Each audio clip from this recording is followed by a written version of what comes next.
Ano kaya maganda dito mga idol? Gisahin ng kunting mantika. Yung hindi siya masyadong overcook. Tapos, lagyan ng kunting patis. Partner natin yung daing na ano, danggit. Solid na.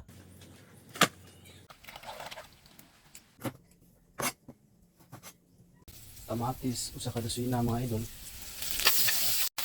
Pero tayo ng kamay. Uy, lagpas mo mga idol. Overload ko ah. Mga idol, wow, sarap nito.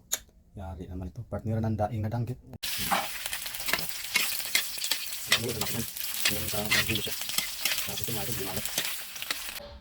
Pangalian natin mga idol. Alugbati overload, tapos danggit boneless, fresh from the farm, galing dun sa talungan namin. Check natin. Hindi siya malat. Tapos